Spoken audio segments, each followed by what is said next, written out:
राधे राधे। कैसे हैं आप सब। आज हम शनिवार व्रत कथा का श्रवण करेंगे। शनिदेव भगवान की जय। एक समय स्वर्ग लोक में सबसे बड़ा कौन के प्रश्न पर 9 ग्रहों में वाद विवाद हो गया। विवाद इतना बड़ा कि परस्पर भयंकर युद्ध की स्थिति बन गई। निर्णय के लिए सभी देवता देवराज इंद्र के पास पहुंचे और बोले, हे देवराज, आपको निर्णय करना होगा कि हम में से सबसे बड़ा कौन है। देवताओं का प्रश्न सुनकर देवराज इंद्र उलझन में पड़ गए। इंद्र बोले, मैं इस प्रश्न का उत्तर देने में असमर्थ हूँ।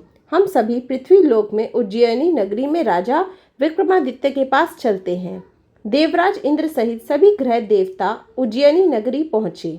महल में पहुंचकर जब देवताओं ने उनसे अपना प्रश्न पूछा तो राजा विक्रमादित्य भी कुछ देर के लिए परेशान हो उठे, क्योंकि सभी देवता अपनी अपनी शक्तियों के कारण महान थे। किसी को भी छोटा या बड़ा कह देने से उनके क्रोध के प्रकोप से भयंकर हानि पहुंच सकती है। अचानक राजा विक्रमादित्य को एक उपाय सूझा और उन्हें विभिन्न धातुओं स्वर्ण, रजत, कांसा, ताम्र, सीसा, रांगा, जस्ता, अभ्रक व लोहे के 9 आसन बनवाए। धातुओं के गुणों के अनुसार सभी आसनों को एक दूसरे के पीछे रखवाकर उन्होंने देवताओं को अपने अपने सिंहासन पर बैठने को कहा। देवताओं के बैठने के बाद राजा विक्रमादित्य ने कहा, आपका निर्णय तो स्वयं हो गया। जो सबसे पहले सिंहासन पर विराजमान है वही सबसे बड़ा है। राजा विक्रमादित्य के निर्णय के अनुसार शनि देवता ने सबसे पीछे आसन पर बैठने के कारण अपने को छोटा जानकर क्रोधित होकर कहा, राजा विक्रमादित्य, तुमने मुझे सबसे पीछे बैठाकर मेरा अपमान किया है। तुम मेरी शक्तियों से परिचित नहीं हो। मैं तुम्हारा सर्वनाश कर दूंगा। शनि ने कहा, सूर्य एक राशि पर 1 महीने, चंद्रमा 2.25 दिन, मंगल 1.5 महीने, बुध और शुक्र 1 महीने, बृहस्पति 13 महीने रहते हैं, लेकिन मैं किसी राशि पर 7.5 वर्ष 7.5 तक रहता हूँ। बड़े बड़े देवताओं को मैंने अपने प्रकोप से पीड़ित किया है। राम को 7.5 के कारण ही वन में जाकर रहना पड़ा और रावण को 7.5 के कारण ही युद्ध में मृत्यु का शिकार बनना पड़ा। राजा, अब तू भी मेरे प्रकोप से नहीं बच सकेगा। इसके बाद अन्य ग्रहों के देवता तो प्रसन्नता के साथ चले गए, परंतु शनिदेव बड़े क्रोधित के साथ वहां से विदा हुए। राजा विक्रमादित्य पहले की तरह ही न्याय करते रहे। उनके राज्य में सभी स्त्री पुरुष बहुत आनंद से जीवन यापन कर रहे थे। कुछ दिन ऐसे ही बीत गए। उधर शनि देवता अपने अपमान को भूले नहीं थे। विक्रमादित्य से बदला लेने के लिए एक दिन शनिदेव ने घोड़े के व्यापारी का रूप धारण किया और बहुत से घोड़ों के साथ उज्जैनी नगरी पहुंचे।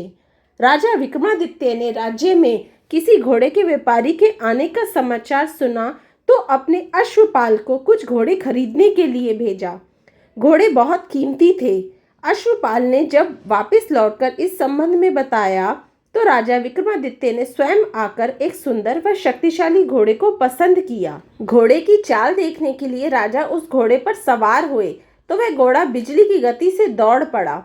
तेजी से दौड़ता घोड़ा राजा को दूर एक जंगल में ले गया और फिर राजा को वहां गिराकर जंगल में कहीं गायब हो गया। राजा अपने नगर को लौटने के लिए जंगल में भटकने लगे, लेकिन उन्हें लौटने का कोई रास्ता नहीं मिला। राजा को भूख प्यास लग गई। बहुत घूमने पर उसे एक चरवाहा मिला। राजा ने उससे पानी मांगा। पानी पीकर राजा ने उस चरवाहे को अपनी अंगूठी दे दी। फिर उससे रास्ता पूछकर वह जंगल से निकलकर पास के नगर में पहुंचा। राजा ने एक सेठ की दुकान पर बैठकर कुछ देर आराम किया। उस सेठ ने राजा से बातचीत की तो राजा ने उसे बताया कि मैं उज्जैनी नगरी से आया हूँ।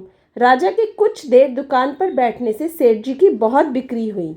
सेठ ने राजा को बहुत भाग्यवान समझा और खुश होकर उसे अपने घर भोजन के लिए ले गया। सेठ के घर में सोने का एक हार खूंटी पर लटका हुआ था। राजा को उस कमरे में छोड़कर सेठ कुछ देर के लिए बाहर गया। तभी एक आश्चर्य घटना घटी। राजा के देखते देखते सोने के उस हार को खूंटी निगल गई। सेठ ने कमरे में लौटकर हार गायब देखा तो चोरी का संदेह राजा पे किया, क्योंकि उस कमरे में राजा ही अकेला बैठा था। सेठ ने अपने नौकरों से कहा कि इस परदेसी को रस्सियों में बांधकर नगर के राजा के पास ले चलो। राजा ने विक्रमादित्य से हार के बारे में पूछा तो उसने बताया कि उसके देखते ही देखते खूंटी ने हार को निगल लिया। इस पर राजा ने क्रोधित होकर चोरी करने के अपराध में विक्रमादित्य के हाथ पांव काटने का आदेश दे दिया। राजा विक्रमादित्य के हाथ पांव काटकर उसे नगर की सड़क पर छोड़ दिया गया। कुछ दिन बाद एक तेली उसे उठाकर अपने घर ले गया और उसे अपने कोल्हू पर बिठा दिया। राजा आवाज देकर बैलों को हाँकता रहा। इस तरह तेली का बैल चलता रहा और राजा को भोजन मिलता रहा। शनि के प्रकोप के 7.5 पूरी होने पर वर्षा ऋतु आरंभ हो गई।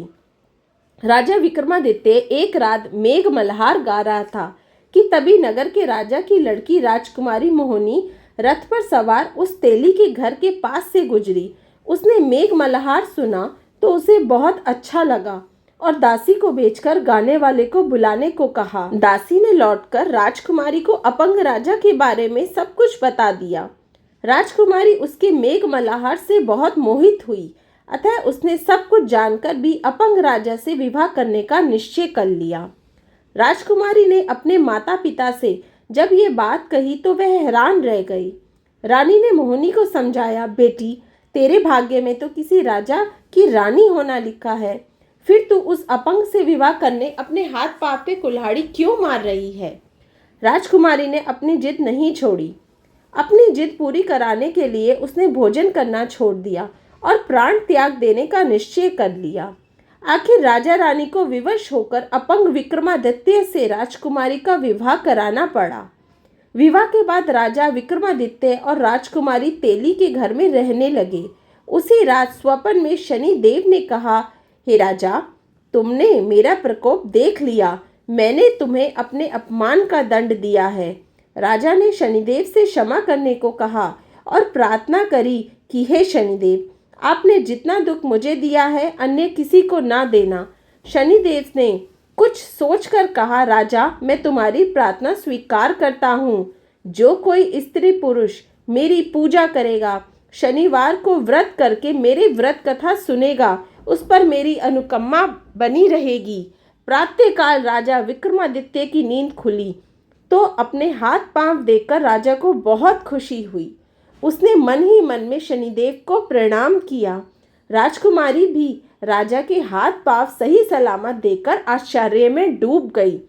तब राजा विक्रमादित्य ने अपना परिचय देते हुए शनिदेव के प्रकोप की सारी कथा सुनाई। सेठ को जब इस बात का पता चला तो दौड़ता हुआ तेली के घर पहुंचा और राजा के चरणों में गिरकर क्षमा मांगने लगा। राजा ने उसे क्षमा कर दिया क्योंकि यह तो सब शनिदेव के प्रकोप के कारण हुआ था। सेठ राजा को अपने घर ले गया और उसे भोजन कराया। भोजन करते समय वहां एक आश्चर्यजनक घटना घटी। सबके देखते देखते उस खूंटी ने हार उगल दिया। सेठ जी ने अपनी बेटी का विवाह भी राजा के साथ कर दिया और बहुत से स्वर्ण आभूषण, धन आदि देकर राजा को विदा किया। राजा विक्रमादित्य राजकुमारी मोहिनी और सेठ की बेटी के साथ उज्जैनी पहुंचे तो नगर निवासियों ने हर्ष से उनका स्वागत किया। अगले दिन राजा विक्रमादित्य ने पूरे राज्य में घोषणा कराई कि शनिदेव सब देवों में सर्वश्रेष्ठ है। प्रत्येक स्त्री पुरुष शनिवार को उनका व्रत करे और व्रत कथा अवश्य सुने। राजा विक्रमादित्य की घोषणा से शनिदेव बहुत प्रसन्न हुए। शनिवार का व्रत करने और व्रत कथा सुनने के कारण सभी लोगों की मनोकामनाएं शनिदेव की अनुकंपा से पूरी होने लगी। सभी लोग आनंद पूर्वक रहने लगे। श्री शनिदेव महाराज की कथा समाप्त हुई। ओम शम शनिचराय नमः। आपको मेरी वीडियो अच्छी लगी तो प्लीज़ लाइक ज़रूर कीजिए, मेरे चैनल को सब्सक्राइब कीजिए और वीडियो को आगे शेयर भी कीजिए। राधे राधे।